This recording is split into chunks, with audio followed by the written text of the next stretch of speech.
Hello friends, मैं RP Singh psychology के इस सेशन में आपका स्वागत करता हूं। दोस्तों, आज हम बात करेंगे मनोविज्ञान की परिभाषाओं को लेकर।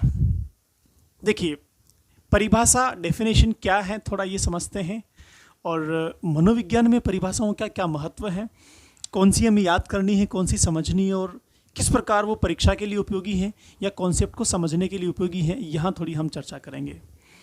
दोस्तों, परिभाषा का मतलब होता है किसी एक व्यक्ति के द्वारा किसी पर्टिकुलर कॉन्सेप्ट को लेकर व्याख्या करना। व्याख्या बहुत कम शब्दों में और उस व्यक्ति के नज़रिए के अनुसार होती है। दो चीज़ें हैं। पहली, जो डेफिनेशन जिस व्यक्ति ने दी है वो उसके स्वयं के विचार हैं, उसने अपने शब्दों में अपने अनुसार उस चीज़ को कहा है, उसका स्टेटमेंट है। इसीलिए सारी की सारी डेफिनेशंस इन्वर्टेड कोमास में होती है और नीचे व्यक्ति का नाम लिखा होता है। पहली चीज़। दूसरी चीज़, इन व्याख्याओं में जो कॉन्सेप्ट हैं उसको लेकर बहुत कम शब्दों में बहुत ज़्यादा बात को रखने का प्रयास किया जाता है। तो डेफिनेशंस का बहुत महत्वपूर्ण रोल है साइकोलॉजी में। दो तरीके से है। पहला कि कई बार कई प्रतियोगी परीक्षाओं में इनको सीधा पूछ लिया जाता है कि अमुक परिभाषा किस व्यक्ति की है, अमुक कथन किस साइकोलॉजिस्ट का है, तो इसलिए इनका महत्व है। दूसरा, इससे ज़्यादा महत्व मेरी नज़र में वो ये है कि डेफिनेशन से आप किसी भी कॉन्सेप्ट को बहुत कम शब्दों में बहुत अच्छे से समझ सकते हो। इसलिए परिभाषाओं को लेकर दो तरह के काम आपको करने हैं। पहला, कुछ परिभाषाएं हैं जो समझने के लिए होंगी।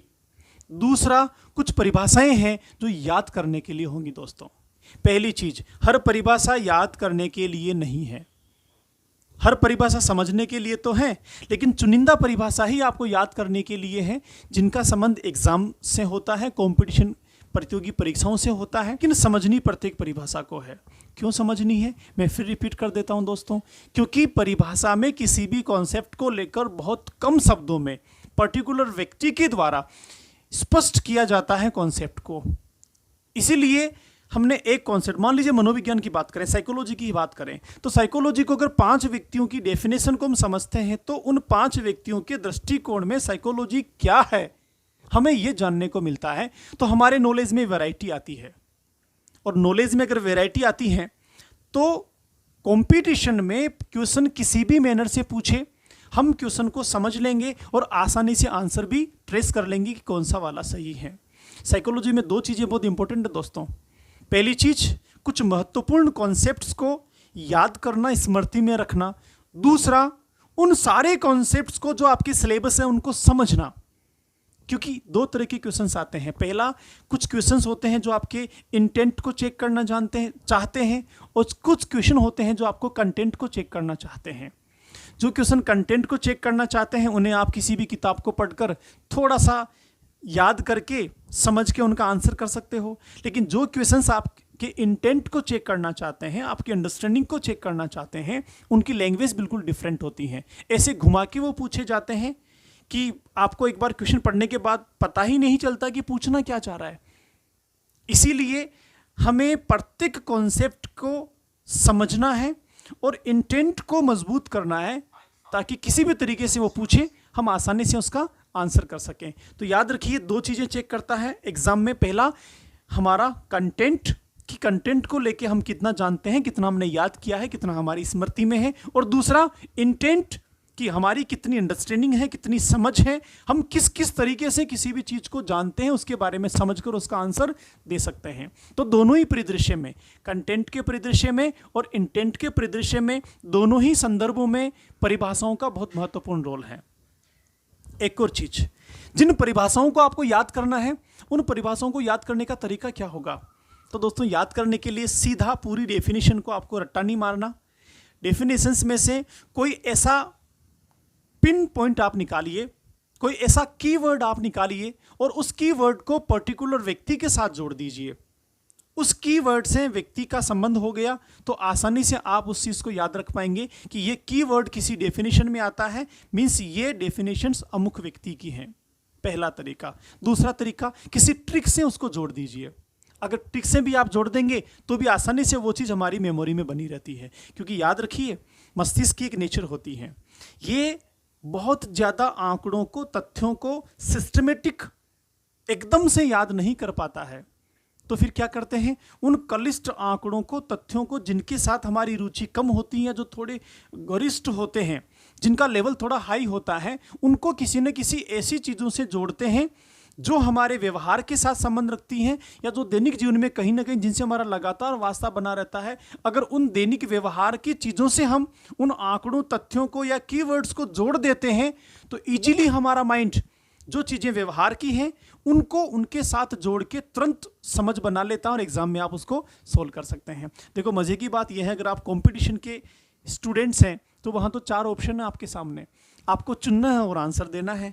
और अगर आप डिस्क्रिप्टिव मोड के स्टूडेंट्स हैं तो वहाँ भी अगर आपको माइंड में कॉन्सेप्ट क्लियर है तो आसानी से डिस्क्रिप्शन में ला सकते हैं साइकोलॉजी के कॉन्सेप्ट्स को। तो दोस्तों समझते हैं कुछ ऐसी डेफिनेशंस को जो मनोविज्ञान की परिभाषाएं हैं और जिनका कहीं ना कहीं आपके प्रतियोगी परीक्षाओं को लेकर सीधा संबंध है। मनोविज्ञान की परिभाषाओं में हमने 5-6 ऐसी महत्वपूर्ण परिभाषाएं ली हैं जो आपको जानना जरूरी है।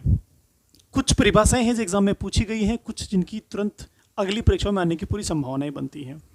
पहली डेफिनेशन हमने लिए फ्रेंड्स वाटसन की।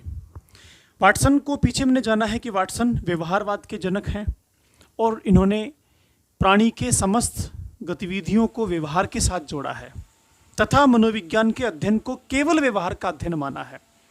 तो क्योंकि केवल व्यवहार का अध्ययन माना है, इसीलिए वाटसन ने मनोविज्ञान के लिए क्या कहा है, पहला डेफिनेशन, मनोविज्ञान व्यवहार का शुद्ध विज्ञान है। दूसरी, मनोविज्ञान व्यवहार का निश्चित विज्ञान है। तीसरी भी कई बार पूछ ली जाती है, मनोविज्ञान व्यवहार का धनात्मक विज्ञान है। तो याद देखते हैं फिर से एक बार, ये दोनों डेफिनेशन एग्जाम में कई बार पूछी गई है। ये पहली परिभाषा आरपीएससी 2010 में पूछी गई है, व्याख्याता में 12 में पूछी गई है, ये भी दोनों बार पूछी गई है। उसके अलावा कई सारे एग्जाम में कई बार पूछी गई है। देखिए, मनोविज्ञान व्यवहार का शुद्ध विज्ञान है, यहाँ क्या ध्यान रखना है, शुद्ध विज्ञान कहा इन्होंने। कौन सा शुद्ध, किसका, व्यवहार का। वाटसन मानते हैं कि केवल व्यवहार ही मनोविज्ञान की विषय वस्तु है, इसीलिए शुद्ध, और चीजें इसमें शामिल नहीं है, इसीलिए शुद्ध। ध्यान रहे, केवल व्यवहार को मनोविज्ञान का विषय माना है, मनोविज्ञान की विषय वस्तु माना है, इसीलिए व्यवहार का शुद्ध विज्ञान। दूसरा, मनोविज्ञान व्यवहार का निश्चित विज्ञान है। निश्चित का मतलब हो गया ये व्यवहार के ही बारे में अध्ययन करता है और व्यवहार के समस्त संप्रत्तियों को जानता है, निश्चितता को बनाता है, इसीलिए मनोविज्ञान व्यवहार का निश्चित विज्ञान है। 2 शब्द आपको याद रखने हैं, पहला शुद्ध, दूसरा निश्चित। धनात्मक भी इन्होंने कहा है।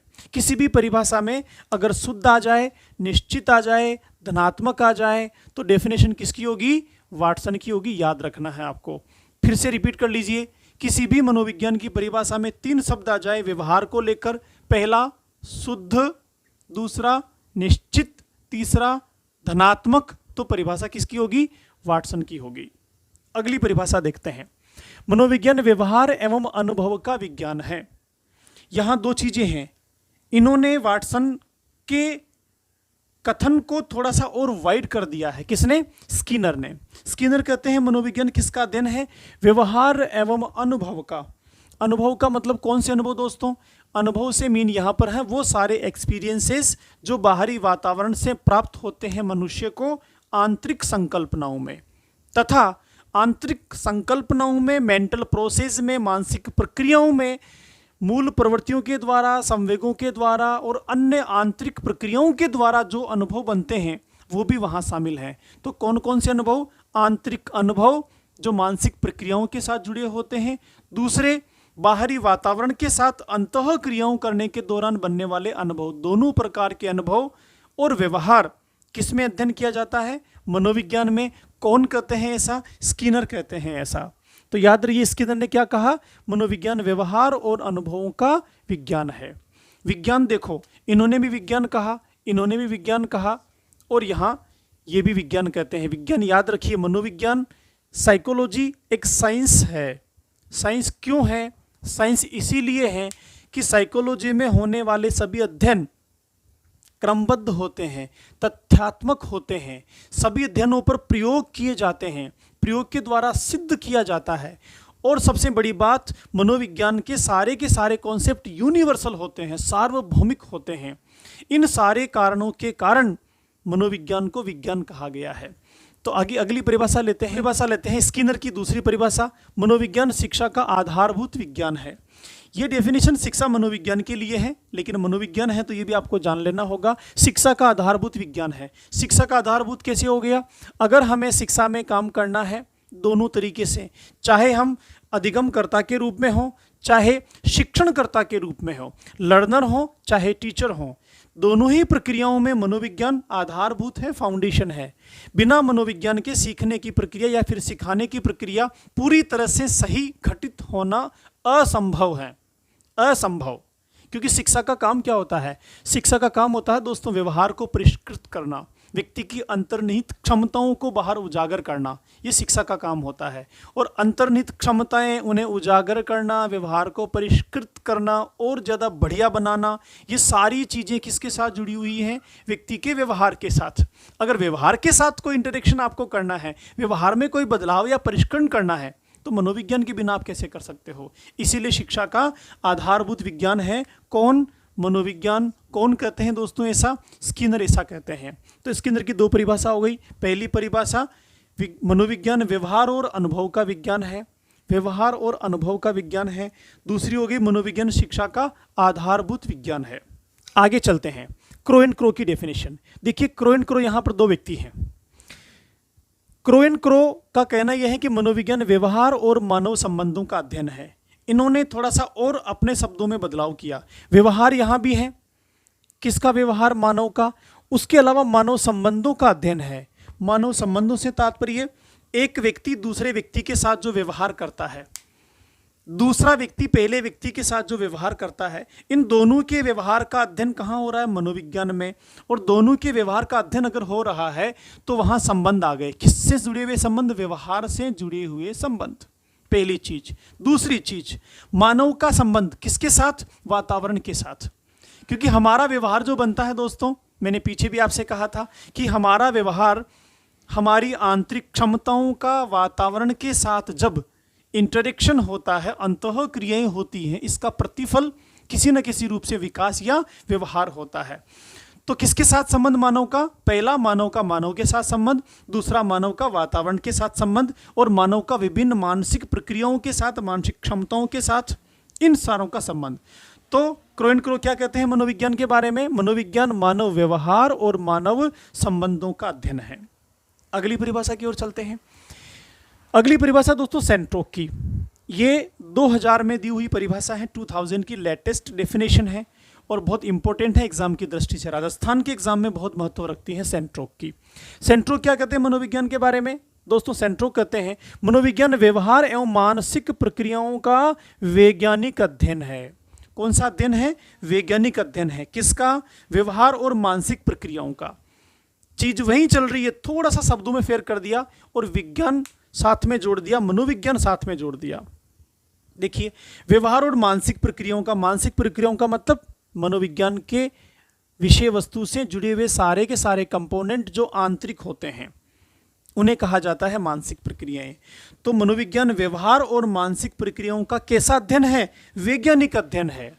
याद रखिए, जहां वैज्ञानिक अध्ययन आ जाता है वहां पर प्रयोग जुड़ जाते हैं, वहां पर तथ्य जुड़ जाते हैं, वहां सिद्धांत और नियम जुड़ जाते हैं, वहां पर सार्वभौमिकता आ जाती है, वहां पर मनगढ़ंत बातें नहीं चलती हैं, विचार और दर्शन नहीं चलता है। इसलिए ये सबसे लेटेस्ट डेफिनेशन है और सटीक भी है।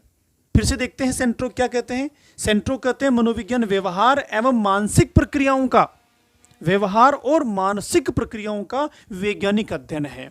देखो दोनों चीजें आ गई। मानसिक प्रक्रियाओं का मतलब समस्त आंतरिक प्रक्रियाएं, और व्यवहार का मतलब आंतरिक प्रक्रिया प्लस जो बाहर प्रकटीकरण में आ गया वो। तो आंतरिक और बाहरी दोनों चीजें शामिल कर ली हैं। और किस तरीके से? वैज्ञानिक तरीके से। एक और अगली डेफिनेशन देखते हैं दोस्तों, बेरोन की है। ये 2001 में दी हुई परिभाषा है, ये भी लेटेस्ट है, बहुत इंपॉर्टेंट है, पूछी जा सकती है आपसे। बेरोन क्या कहते हैं? मनोविज्ञान संज्ञानात्मक प्रक्रियाओं एवं व्यवहार के विज्ञान के रूप में उत्तम ढंग से परिभाषित किया जा सकता है। थोड़ा सा बदलाव कर दिया इन्होंने सेंट्रोक से। क्या बदलाव कर दिया? सेंट्रोक बोल रहे थे मानसिक प्रक्रियाएं, ये बोल रहे हैं संज्ञानात्मक प्रक्रियाएं। कौन सी प्रक्रियाएं? संज्ञानात्मक प्रक्रियाएं, कोग्निटिव प्रोसेस। क्या फर्क है मानसिक प्रक्रिया और संज्ञानात्मक प्रक्रिया में? क्या डिफरेंस है मेंटल प्रोसेस और कोग्निटिव प्रोसेस में? दोस्तों, संज्ञानात्मक प्रक्रिया जो है ये सीखने से संबंधित, किसी भी नई चीज को जानने से संबंधित मस्तिष्क में जो होती है उसे कहा जाता है संज्ञानात्मक प्रक्रिया। यहां किसी नई चीज का होना जुड़ा होता है। मानसिक प्रक्रिया क्या है? मानसिक प्रक्रिया संज्ञानात्मक प्रक्रिया की तुलना में एक बड़ा संप्रत्यय है, जिसमें संज्ञानात्मक प्रक्रियाएं भी शामिल हैं। उसके अलावा हमारी मूल प्रवृत्तियां, हमारा नेचुरल बिहेवियर, संवेग, वो सारी की सारी चीजें जो मस्तिष्क के साथ जुड़ी होती हैं, मन के साथ जुड़ी होती हैं, वो कहलाती हैं मानसिक प्रक्रियाएं। तो क्या कहते हैं बेरोन? मनोविज्ञान संज्ञानात्मक प्रक्रियाओं एवं व्यवहार के विज्ञान के रूप में उत्तम ढंग से परिभाषित किया जा सकता है। तो इस प्रकार मनोविज्ञान को लेकर इन कुछ व्यक्तियों ने अपने शब्दों में व्याख्याएं की हैं। एक और अंतिम परिभाषा दोस्तों वुडवर्थ की है। हमने पीछे भी इसको समझा था, पीछे भी मैंने बताया था। वुडवर्थ मनोविज्ञान के विकास क्रम को लेकर कहते हैं। वुडवर्थ का कहना यह है कि मनोविज्ञान दर्शन के साथ शुरू हुआ था, जहां आत्मा का अध्ययन उसका केंद्र था। फिर धीरे धीरे धीरे समय के साथ साथ उसके अर्थों में बदलाव आता चला गया और मनोविज्ञान की विषय वस्तु अलग अलग होती चली गई। इस पूरे विकास क्रम की अवधि को या कार्यकाल को वुडवर्थ ने अपनी परिभाषा में दिया है। देखो कैसे। मनोविज्ञान ने सर्वप्रथम आत्मा को खोया। किसको लोस्ट किया? आत्मा को खोया। फिर मन या मस्तिष्क को खोया। किसका त्याग किया? मन या मस्तिष्क का त्याग किया। उसके बाद चेतनशीलता को खोया। अभी यह व्यवहार के अध्ययन का विषय बना हुआ है, या अभी यह व्यवहार का अध्ययन बना हुआ है। यहां एक सीक्वेंस में है, सबसे पहले आत्मा, उसके बाद मन या मस्तिष्क, उसके बाद चेतनशीलता और उसके बाद वर्तमान में व्यवहार। इसको मैं बड़ा कर देता हूं तो एक वर्ड सा बन जाता है आमचेव। तो ये तो आप वैसे भी नहीं भूलोगे। वुडवर्थ ने मनोविज्ञान के विकास क्रम को अपने परिभाषा में स्पष्ट करने की कोशिश की है। तो दोस्तों ये कुछ 5-6 परिभाषाएं हैं जिनका आपको जानना बहुत आवश्यक है। ये डेफिनेशन वाटसन वाली एग्जाम में कई बार पूछी गई है, आगे भी पूछे जाने की संभावनाएं हैं। स्किनर की परिभाषा भी कई बार पूछी गई है, आगे भी पूछे जाने की संभावना है। क्रोएन क्रो की परिभाषा ज़्यादा नहीं पूछी गई है, लेकिन थोड़ी इंपॉर्टेंट है, आप इसको याद कर लेना। और ये दोनों बहुत इंपॉर्टेंट परिभाषाएं हैं दोस्तों। सेंट्रोक की और बेरोन की दोनों डेफिनेशन बहुत इंपॉर्टेंट है, लेटेस्ट डेफिनेशन है, मनोविज्ञान को पूरी तरह परिभाषित करती हैं और आगे भविष्य में इन परिभाषाओं को पूछे जाने की प्रबल संभावनाएं हैं।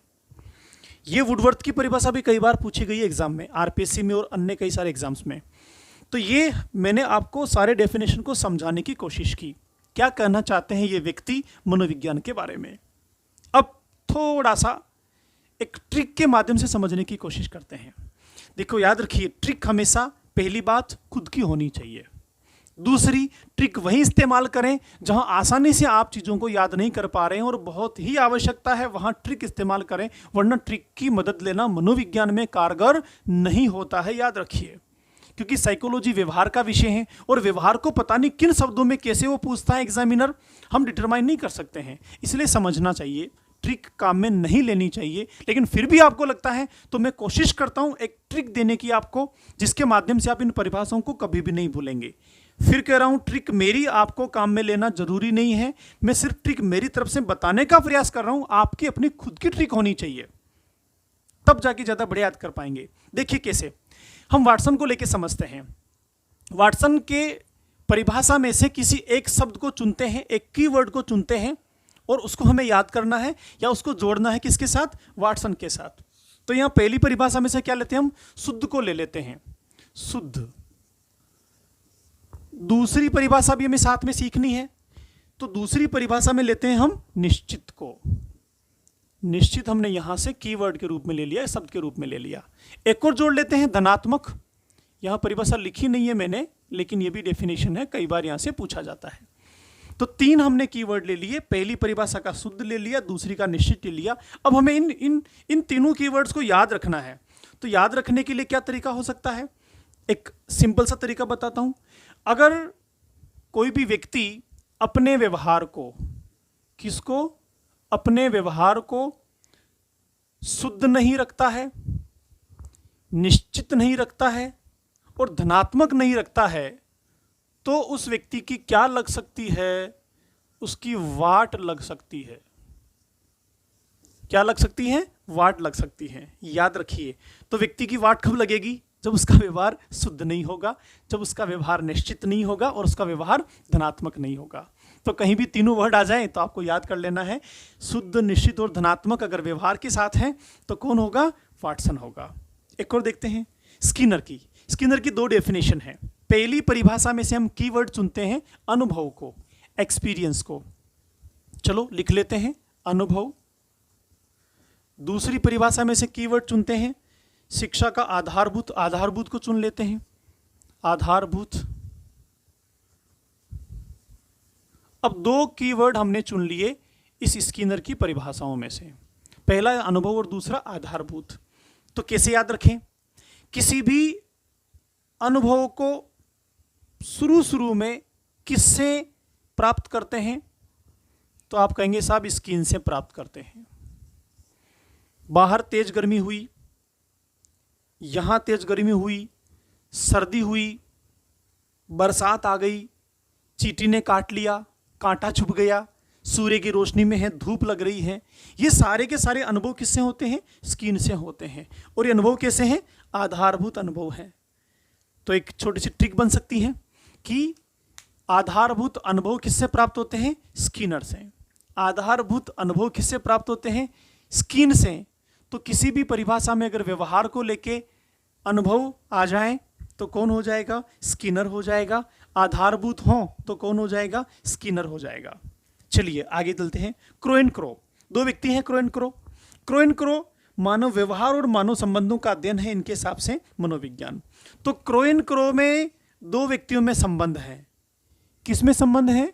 2 व्यक्तियों में। 2 व्यक्ति कौन कौन? Crow and crow. तो संबंध किसको लेकर है? व्यवहार को लेकर संबंध है। तो व्यवहार के संबंध किसमें हो गए साहब? व्यवहार के संबंध किसमें? क्रो व क्रो में। तो याद रखा जा सकता है व्यवहार के संबंध किसमें? क्रो एंड क्रो में। दोनों साथ में आते हैं, बहुत अच्छे संबंध है दोनों के अंदर। और संबंध किसमें है? व्यवहार में है। तो कौन हो गया? Crow and crow. आगे और देखते हैं सेंट्रोक। सेंट्रोक की डेफिनेशन में से वर्ड निकालते हैं हम वैज्ञानिक अध्ययन। वैज्ञानिक अध्ययन को इंग्लिश में कहते हैं साइंटिफिक स्टडी। तो साइंटिक थोड़ा लिख लेते हैं एक बार अपन। ये वैज्ञानिक को हमने लिख लिया साइंटिक, और साइंटिक कौन? सेंट्रोक। तो साइंटिक, सेंट्रोक। वैज्ञानिक अध्ययन कौन बोलते हैं? सेंट्रोक बोलते हैं। याद रखा जा सकता है। बेरोन पे आ जाओ। बेरोन क्या बोलते हैं? संज्ञानात्मक प्रक्रियाएं।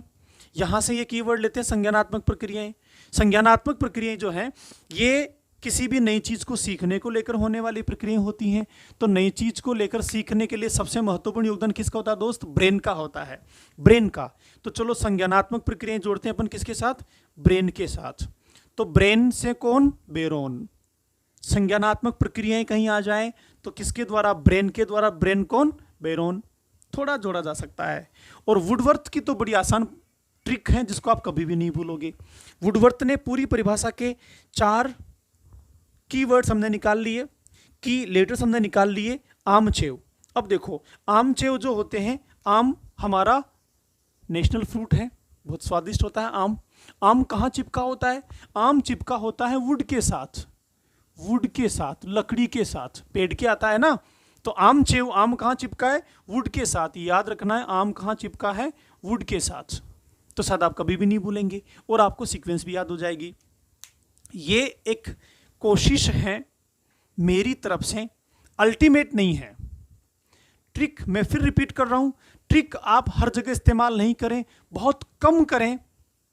लेकिन क्योंकि एक ट्रेड है, ट्रिक से पढ़ाया तो ज़्यादा अच्छा लगता है, ट्रिक बड़ी आसान होती है, तो मैंने कोशिश की ट्रिक आपको देने की। लेकिन अगर आप बिना ट्रिक के कर सकते हैं तो वेल एंड बेस्ट, इसको सपोर्ट मत लीजिए। लेकिन आपको लगता है कि नहीं कंफ्यूज हो जा रहे हैं फिर, या फिर ऑप्शन गलत हो सकता है, तो इसी को ट्रिक इस्तेमाल कर सकते हैं। लेकिन ट्रिक आपकी स्वयं की होनी चाहिए। तो दोस्तों हमने आज के सेशन में डिस्कशन की मनोविज्ञान की परिभाषाएं। में परिभाषाएं समझना और याद करना ज़्यादा इंपॉर्टेंट नहीं है, लेकिन परिभाषाएं की वैल्यू क्या है इसको लेकर मैं आपसे फिर डिस्कशन करूंगा। परिभाषाएं दो चीजों को लेकर महत्व रखती हैं आपके साथ। पहला, एग्जाम में सीधी पूछ ली जाती हैं। दूसरा, परिभाषाओं से हम किसी भी कॉन्सेप्ट को बहुत अच्छे तरीके से कम शब्दों में उस व्यक्ति के अनुसार समझ जाते हैं। इसलिए प्रत्येक परिभाषा को समझना और जानना जरूरी है व्याख्या करते हुए। दूसरी, जो परिभाषा काम की है उसको याद भी करना है। ये मैंने 6 परिभाषाएं आपको दी, ये 6 की 6 आपको याद करनी है। समझा तो मैंने दी, लेकिन याद आपको करनी है, क्योंकि ये एग्जाम की दृष्टि से मनोविज्ञान को लेकर पूछे जाने की प्रबल संभावनाएं हैं। इन दो को बहुत ध्यान रखना है। ये लेटेस्ट डेफिनेशन है, यहाँ से क्वेश्चन बनने की बहुत महत्वपूर्ण संभावनाएं हैं। तो फ्रेंड्स, आज हमने डिस्कशन की मनोविज्ञान की परिभाषाएं। देखिए, ये जो डिस्कशन मैं करता हूँ ये आपको लिखना भी है आपकी कॉपीज में, अगर आप बहुत आगे इन चीज़ों को लेके जाना चाहते हैं। तो जब भी मैं इस तरफ आता हूँ तो आप जूम करके पोज करके ये वाला हिस्सा लिख लीजिए। जब भी मैं आपको इधर आता हूँ तो जूम करके पोज करके ये वाला हिस्सा लिख लीजिए। अगर कभी आपको पूरा बोर्ड खाली मिल जाता है तो स्क्रीनशॉट ले लीजिए, कैसे भी जैसे भी आपको सुविधा बनती है।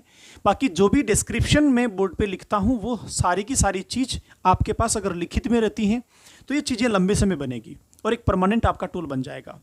अगर सारी चीज़ें आप ठीक से नोट करके चलते हैं सिस्टमेटिक सेशन वाइज, और जो मैं डिस्कशन करता हूँ उसको सुन सुन के आप लिखते रहते हैं साथ में, तो मुझे लगता है इनके अलावा बाकी मनोविज्ञान में चीज़ें आपको ज़्यादा सीखने की आवश्यकता नहीं है। बहुत ज़्यादा बाकी चीज़ों पे नहीं जाने की आवश्यकता, काफ़ी सफिशिएंट है।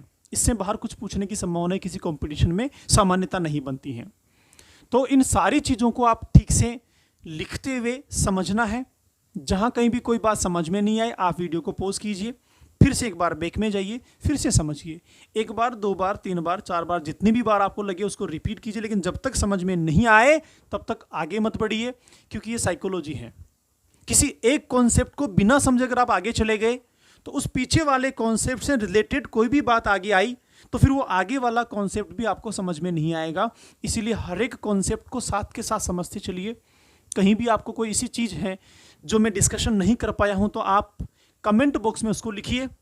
मैं ट्राई करता हूं कि उसके अगले सेशन में जो आपने लिखा है उसको पहले रिप्लाई करूं, उसके बाद फिर अगले सेशंस की ओर चलूं। तो फ्रेंड्स, आई होप आपको मेरी बात समझ में आई होंगी और आपके जीवन को आगे लेके जाने में कहीं ना कहीं ये मेरा डिस्कशन आपके लिए मददगार होगा। इसी कामना के साथ लगातार आरपी सिंह के साथ सीखते रहिए,